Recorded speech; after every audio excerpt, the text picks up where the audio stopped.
आज आपण खानदेशामध्ये मूग डाळीचे लुसलुशीत चिले कसे बनवतात ते बघणार आहोत. तर रेसिपीला सुरुवात करूया. सर्वात आधी इथे आपल्याला 2 वाटी साल नसलेली मूग डाळ घ्यायची आहे. डाळीला भिजत घालायच्या आधी आपल्याला डाळ पाण्याने स्वच्छ धुवून घ्यायची.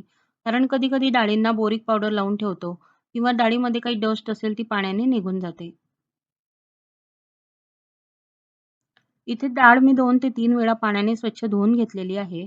त्यानंतर यामध्ये आता आपल्याला पाणी घालायचं आहे आणि ही डाळ आपण 2 तासांसाठी भिजत ठेवणार आहे.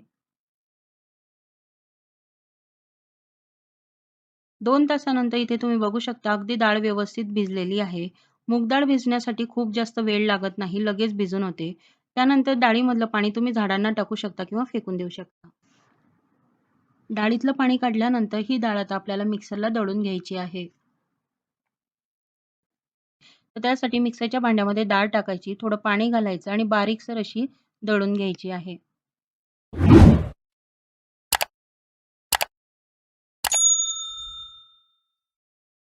त्यानंतर आता राहिलेल्या डाळमध्ये मसाला बारीक करून घ्यायचा आहे. तर त्यासाठी इथे मोठ्या आकाराचा एक कांदा चिरून घालायचा आहे.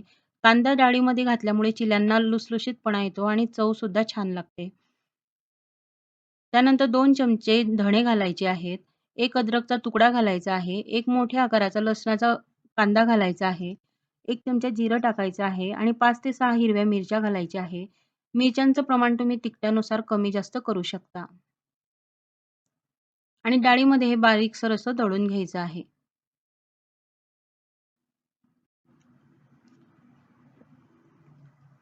तुम्ही इथे बघू शकता मसाला आपण डाळीमध्ये दळल्यामुळे अगदी बारीकसर असा दळला गेलेला आहे.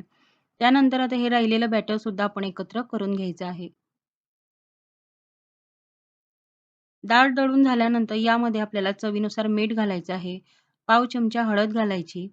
बारीक चिरलेली कोथिंबीर घालायची. कोथिंबीरीचं प्रमाण थोडं जास्त घालायचं त्यामुळे चिल्यांना चव छान येते. त्यानंतर हे सर्व आता मिक्स करून घ्यायचं आहे. तर या कन्सिस्टन्सीमध्ये आपल्याला हे बॅटर तयार करून घ्यायचं आहे. बॅटर तयार करून झाल्यानंतर आता आपण झाकण ठेवून 10 मिनिटांसाठी मुरवत ठेवायचं आहे. 10 मिनिटानंतर तवा छान तपवून घ्यायचा आहे आणि तव्याला तेल लावून घ्यायचं आहे. तव्याला तेल लावून झाल्यानंतर गॅसची फ्लेम ही मीडियम ठेवायची आहे आणि पीठ एकदा मिक्स करून घ्यायचं आणि त्यानंतरच तव्यावरती टाकायचं आहे आणि त्याच चमच्याने आपल्याला या पद्धतीने पीठ पसरवून घ्यायचं आहे. चिला थोडंसं जाडसर असतो त्यामुळे आपण पीठ थोडंसं जाडसरच ठेवायचं आहे.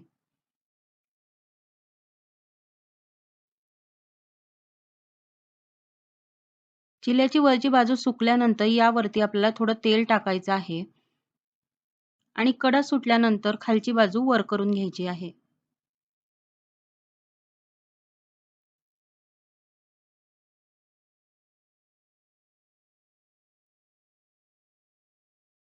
तुम्ही इथे बघू शकता गॅस मीडियम फ्लेमवरती होता त्यामुळे चिल्याला सुद्धा रंग एकसारखा आलेला आहे आणि तवा व्यवस्थित तापलेला असेल तर रंग सुद्धा एकसारखा येतो. दोघं बाजूंनी या पद्धतीने तेल लावून चिलं व्यवस्थित भाजून घ्यायचं आहे. तर या चिल्याला खानदेशामध्ये येळणी सुद्धा म्हटलं जातं. थंडीच्या दिवसांमध्ये ज्वारीचे धिरडे केले जातात. त्यासोबत हे तिखट चिलं सुद्धा बनवलं जातं. चिलं भाजून झाल्यानंतर पुन्हा आपल्याला गॅसची फ्लेम हाय ठेवायची आहे. तव्याला तेल लावून घ्यायचं आहे आणि याच पद्धतीने आता एक-एक करून आपण चिले तयार करून घ्यायचे आहे.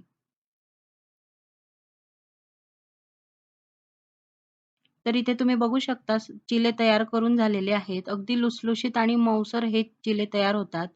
तुम्ही जर वजन कमी करत असाल तर त्यासाठी सुद्धा तेलाचा कमी वापर करून तुम्ही हे चिले खाऊ शकता. चवीला खूप छान लागतात. कांदा टाकल्यामुळे चिल्यांना चव छान येते आणि लुसलुशीतपणा येतो. आणि तुम्हाला जर कुरकुरीतपणा पाहिजे असेल तर यामध्ये कांदा न टाकता तांदूळ टाकायचे म्हणजे कुरकुरीतपणा येतो. तर या पद्धतीने एकदा नक्की करून बघा. आजची रेसिपी कशी वाटली नक्की सांगा. आवडली असेल तर लाईक करा, शेअर करा आणि अशाच रेसिपी बघण्यासाठी चॅनलला सबस्क्राईब करा. लवकरच भेटूया अशाच नवीन रेसिपीसोबत. धन्यवाद.